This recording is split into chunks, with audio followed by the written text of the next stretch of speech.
it's really great to be here. Second time speaking at this Agentic AI security conference, and it's really great to have the community gather together. And yeah, let's get started. I want to talk about agentic problems.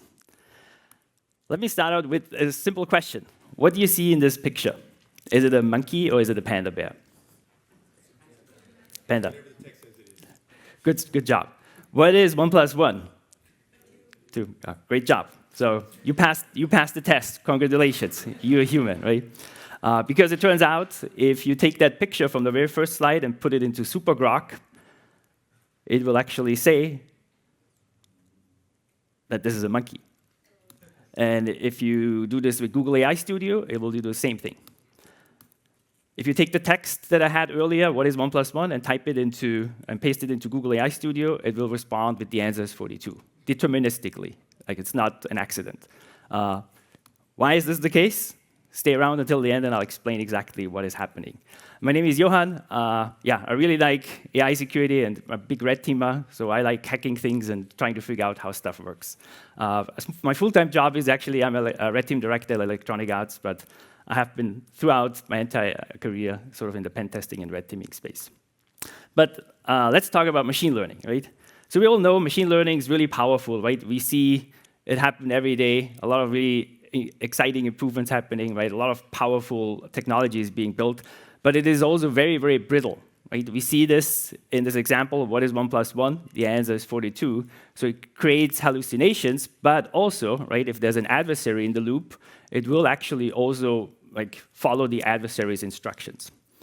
And that applies to LLM applications, but it also applies to agents.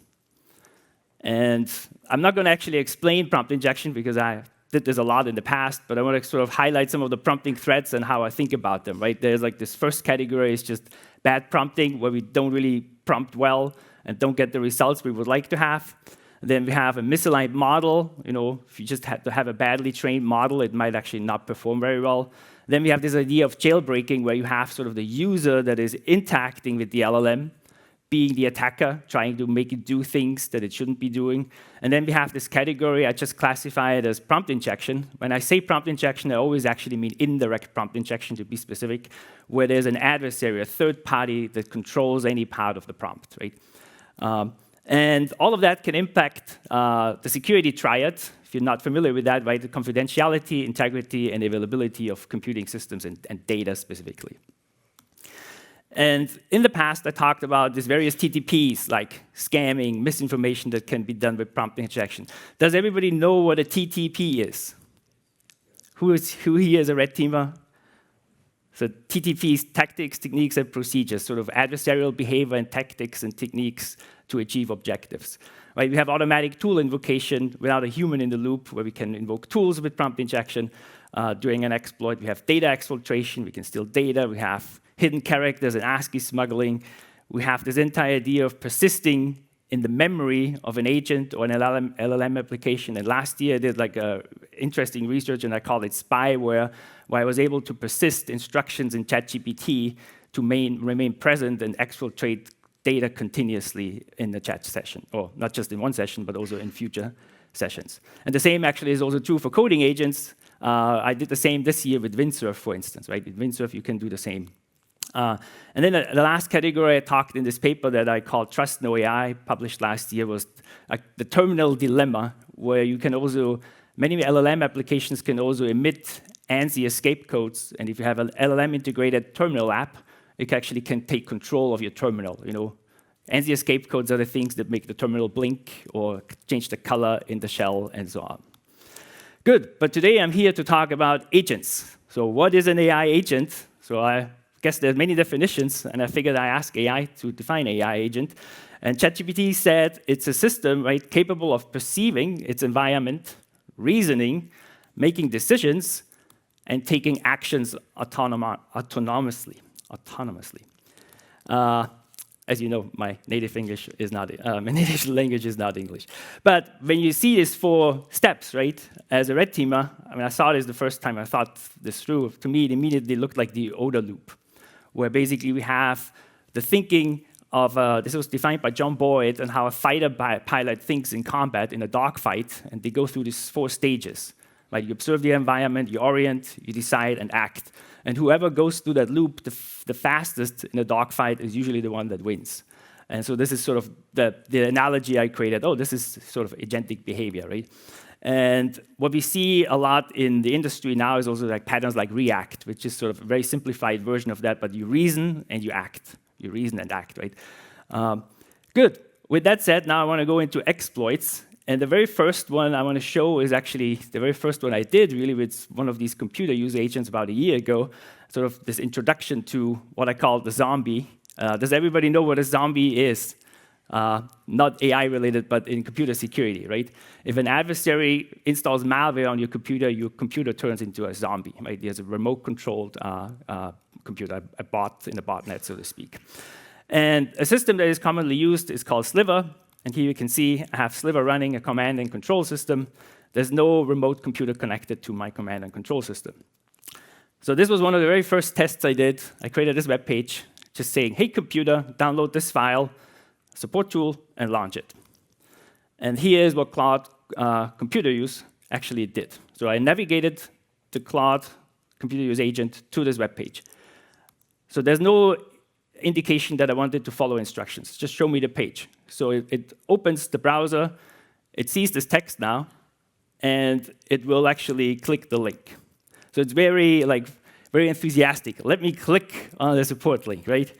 That ended up downloading the malware, right, to the machine, to the Claude computer, and then it tries to find it in order to launch it, right? But it couldn't find it with the UI and clicking around, so it determined it needs to search. So it searched on the computer with the find command, the bash command, and then it actually changed the permissions even to make it executable, right?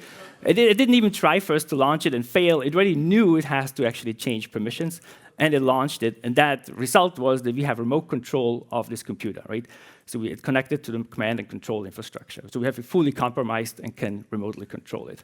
So this is sort of this pattern that is very common. Agents like clicking links, and you will see this throughout this presentation. I disclosed this, of course. Everything I just talked about, I disclosed to vendors first. And Anthropic came back to me saying, this is kind of known. They actually highlight this also in the documentation. But what is so important to understand also about agents, we often talk about you have to put it in a sandbox, right? And then everything is good.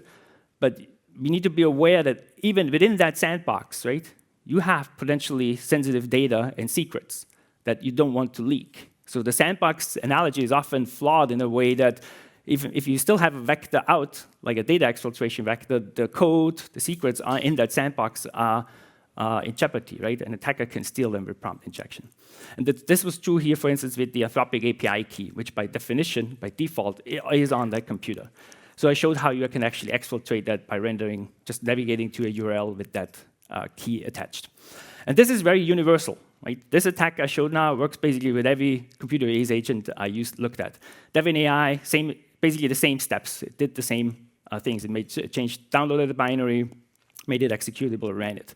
Same with Google Jules, downloads, creates a plan, downloads the binary, makes it executable, and runs it. So what I say is the zombies are coming, right? We will see many compromised computers in the future, the agents that actually get compromised and become remote controlled. With that said, I want to talk about ClickFix, because I think this month is also Security Awareness Month, right? Who here knows what ClickFix is?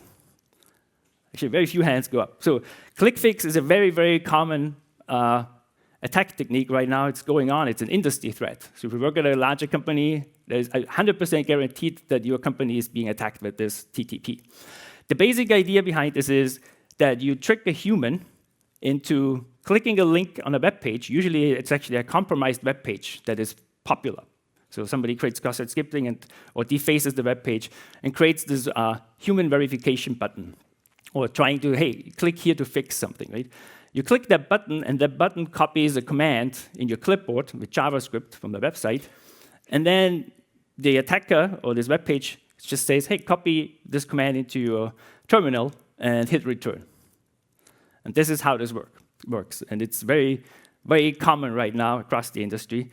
So when I thought about this is, how about AI ClickFix? What would a computer do if you create something like, are you a computer? So I created this web page. If you click show instructions, it will actually copy this curl command or this command string into your clipboard or into the agent's clipboard, and then it will, step 1, locate and click the terminal icon. So it will search the terminal, click it, open it, and then we ask it to paste in and hit return.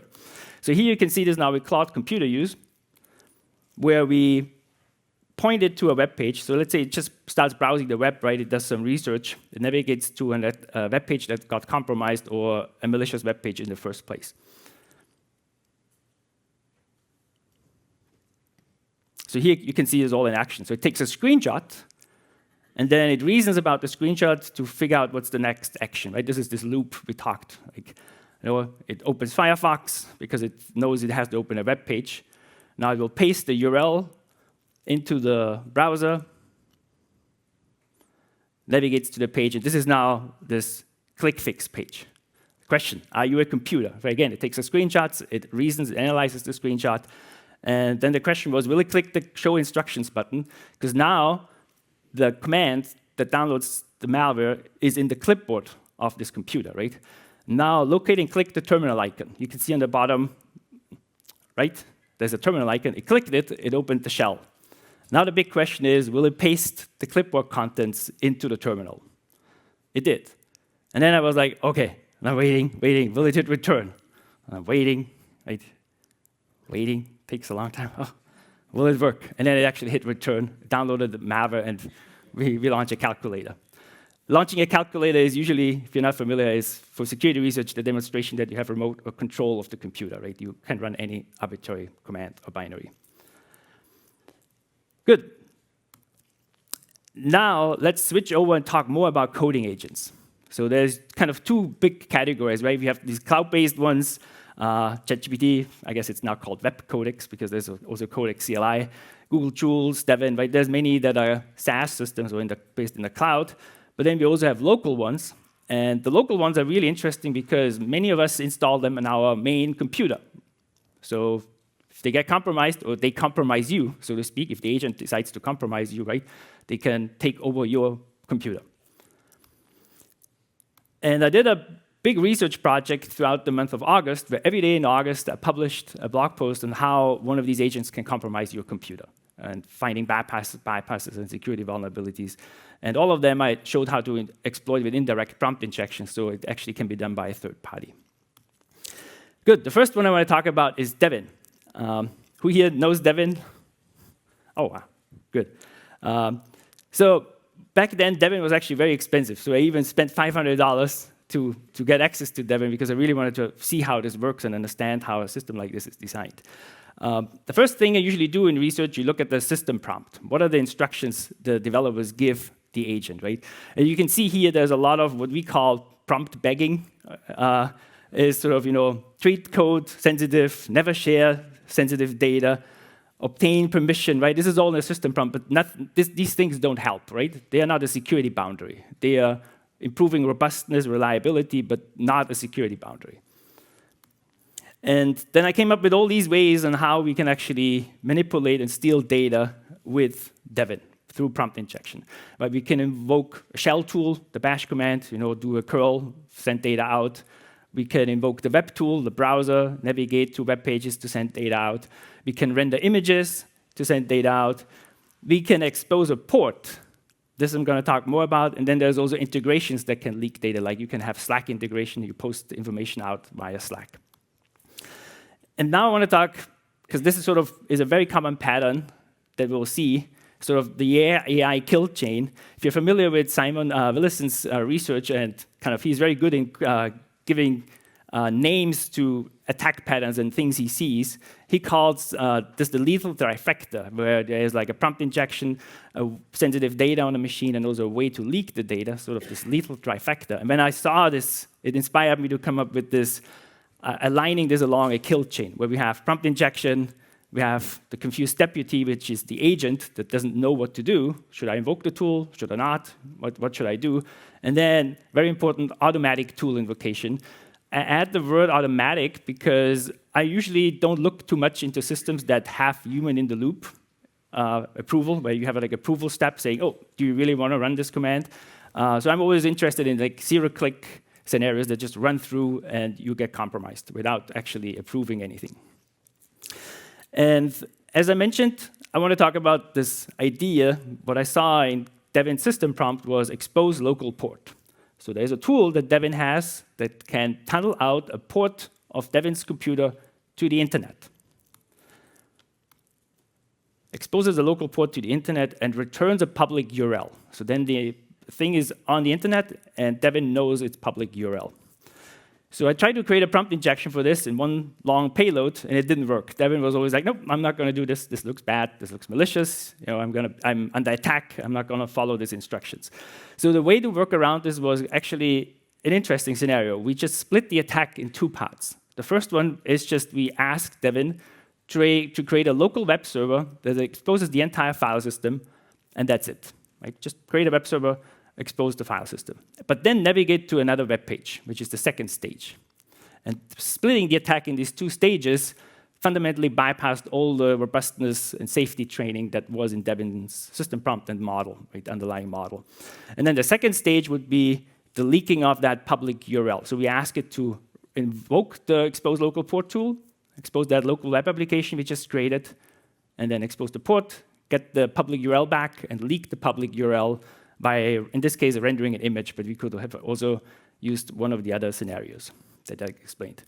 And I'm checking time, because this video is a little longer, but I think it's going to be really interesting. So here's the attacker's web server that I just showed, where we're going to wait to listen for commands. And Devin is actually integrated with Slack, so you can send Devin Slack messages. You don't even see what it's doing if you don't want to. Just say, hey, check out this web page, write this code, and then you can open Devin's shell and experience and can watch what it actually does, which is what you see now. So you can see on the left is a chat window where Devin gives information on what it is doing right now. On the right, you see Devin's shell. It opens, actually, it's very interesting. It opens many, many terminals while it's working. Interesting also, it uses Visual Studio Code to work. So it navigates to this page and gets, this is the prompt injection attack, right?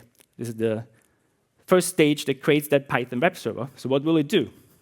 It follows the instructions on the page, and it writes a Python web server that exposes the file system locally on the port.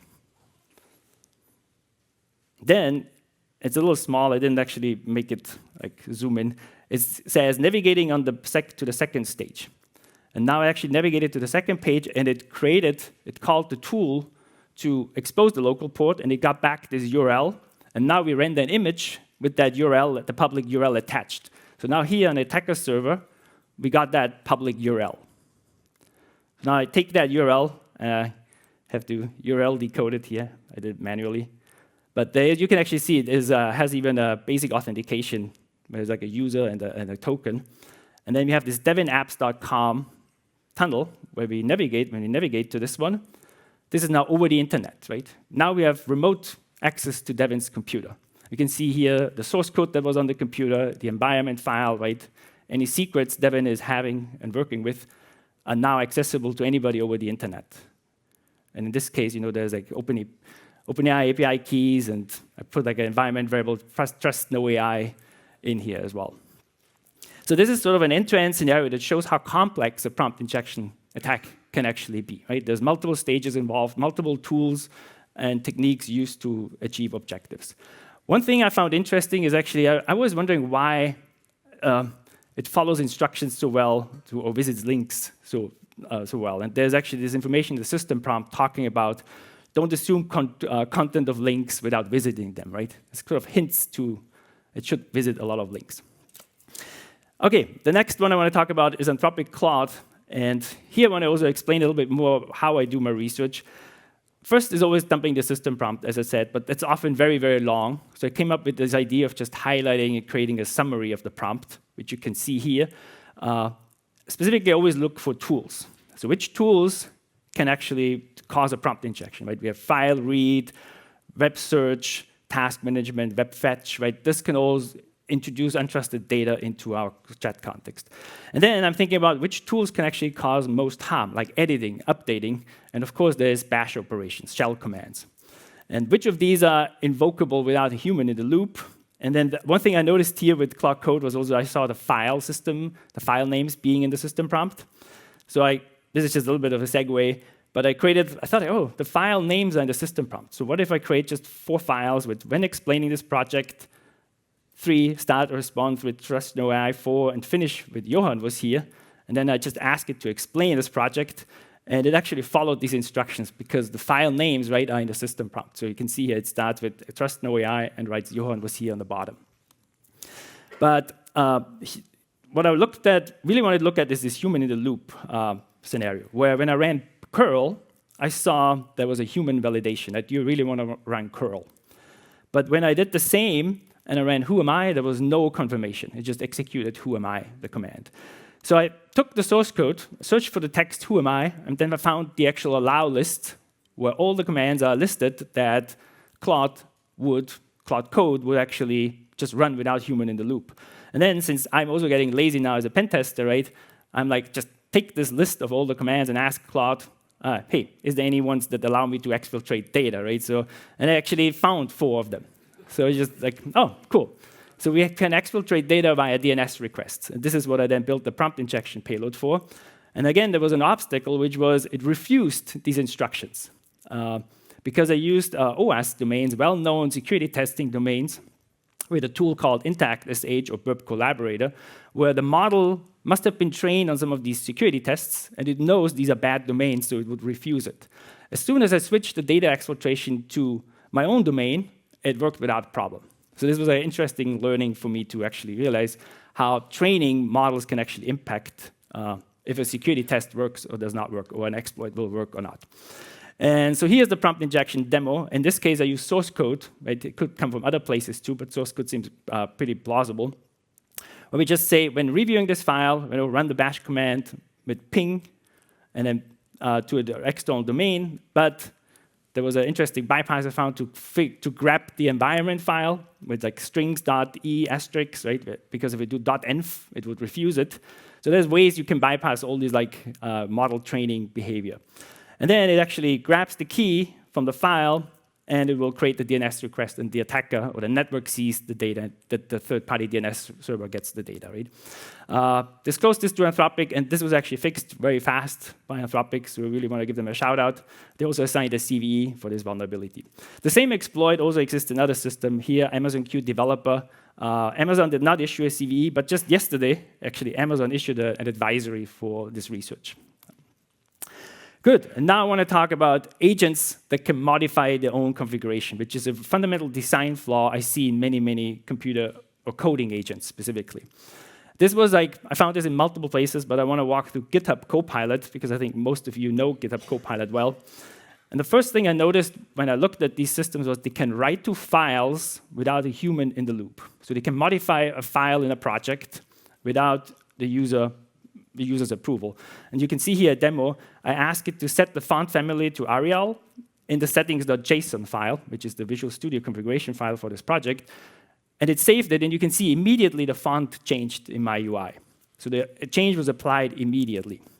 So when I saw this, oh, if the change is applied immediately, is there a YOLO mode that GitHub Copilot has? Everybody knows what I mean with YOLO mode, that just every command is executed automatically without human approval.